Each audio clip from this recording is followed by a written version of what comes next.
Building a community is a deceptively hard exercise, and while we can't say there's any hard and fast rules about what you can or can't do, there are some guiding principles that we can follow that are going to maximize our success when it comes to building a really engaged community. Today, we're going to be looking at one of the standout successes of the NFT community world, and that is Azuki. Since its launch, Azuki has made a really significant impact on the NFT world, and the numbers are just mind-boggling, if we're honest.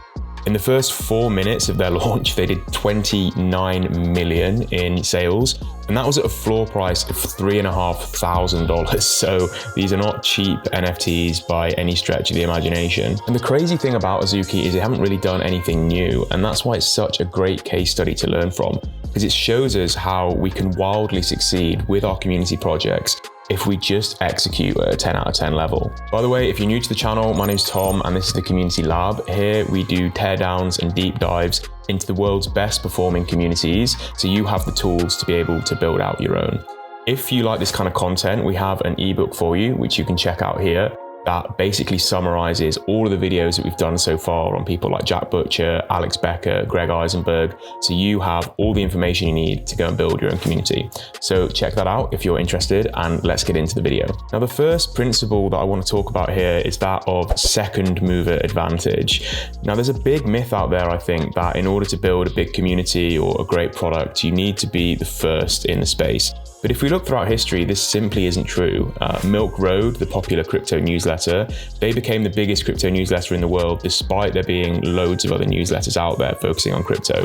Facebook beat MySpace, even though MySpace was there first. Likewise, Azuki became one of the biggest NFT projects in the profile picture space, which was quite saturated. And I think their success was because of this, because they were a second mover and not in spite of it.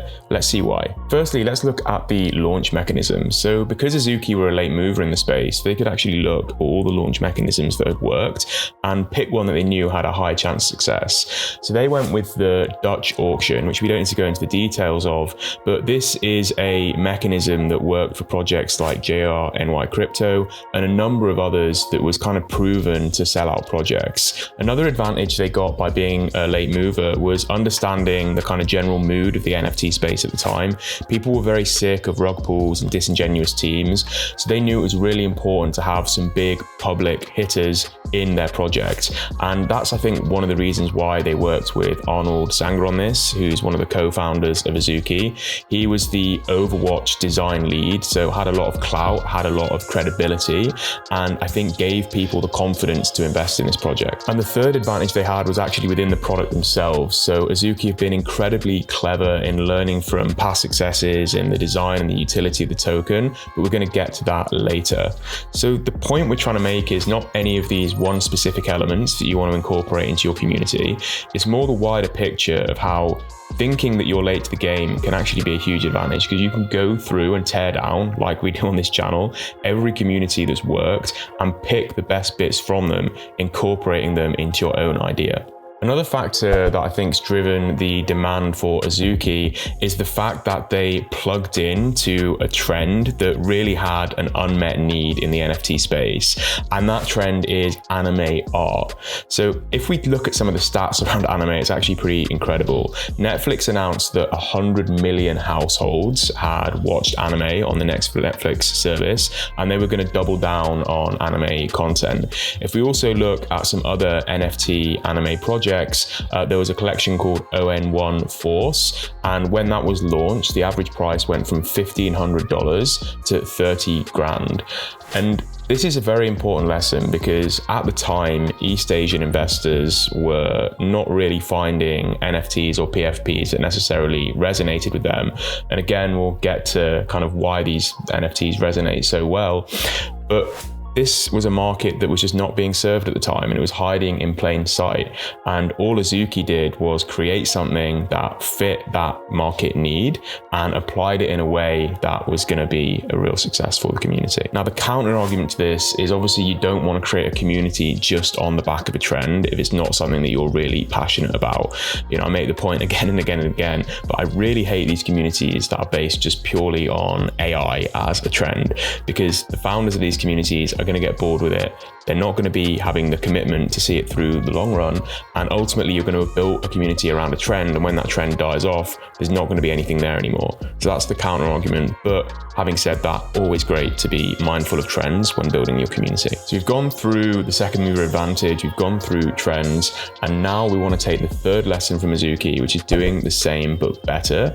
And let's take a look at how they've done this. So the first thing is the avatars. And I think Azuki realized that when people buy these avatars, they want them to be an idealized representation of themselves, not necessarily physically, but in terms of personality and mood. There's so much that you can represent in a digital piece of art. Now, Bored Apes did this pretty well, I think, and was one of the reasons why their project kicked off, because you've got the bored eyes for the cool kids, you've got the laser eyes for the crypto heads, and then you've got the angry eyes for people like me who don't get their coffee first thing in the morning. I mean, look how beautiful these designs are, but also they're incredibly nuanced, and that's driven by the amount of customization that the Azuki NFTs unlock.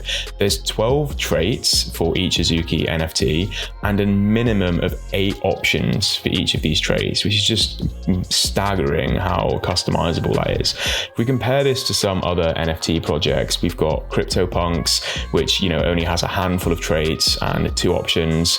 We've got Bored Apes, where you've got the fur color, the clothes, the eyes, the mouse, the background, the hat, and the accessories.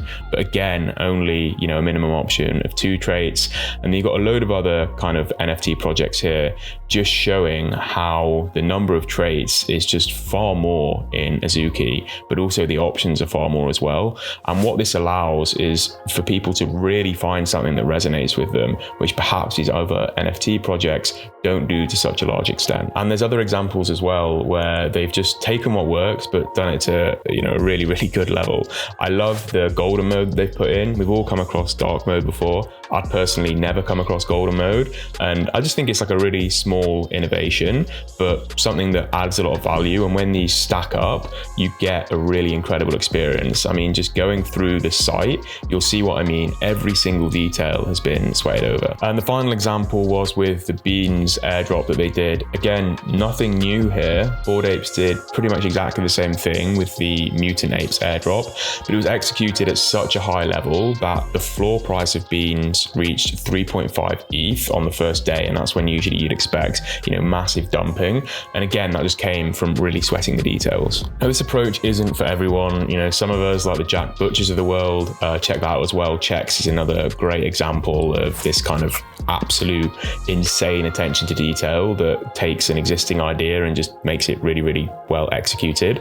For some of us, this can be a great path to go down, but for some of us, we just don't naturally have that kind of huge attention to detail. And if that's the case, you either want to look at bringing someone on who does, or perhaps just admitting that that's not going to be part of your project. And again, I think actually Alex Becker is a good example of this. He perhaps doesn't have the kind of artistic attention to detail, but because he provides so much value through Neo Tokyo, and because he's kind of such an interesting character, people buy into that project. So there really is no law here. I'm not saying that you have to kind of go down this incredibly well executed route. I'm just saying it is one of the principles that we can tease out of Azuki's success. So this fourth principle is something that we can all incorporate into our communities, and I think it's often just completely overlooked, and that's having a big, ambitious vision.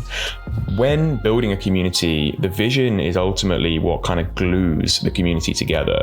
In the hard times, it's what's going to keep people going, and it's what's going to get new members excited about joining it.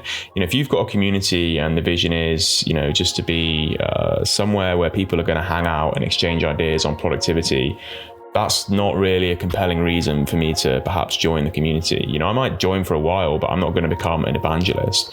But if you've got a community where the vision is that everyone is going to become so incredibly productive through the lessons that they learn from the community and the AI that they implement, that the whole community is going to be millionaires, then that's probably a slightly more compelling vision. And Azuki had a strong vision from the start. One of their founders is quoted as saying, "The dream is for Azuki to have such such a big IP that there's an animated series, maybe even games, and all kinds of merch. Now, that's something that can get people excited. You know, people want to think that the idea that they're going to be part of the next Disney, not just owning some profile picture. And Azuki backed up this vision with a very clear roadmap. Now, I have a love-hate relationship with roadmaps. I think if they're done well, they're great. You know, if people get on board with them and you actually deliver on what you're going to say, then 100%. But the biggest mistake you can make with a roadmap is putting one out when you're not necessarily 100% clear on your vision, or when you don't have the resources to deliver on it. So only do a roadmap if you know you can deliver on it, or people are going to become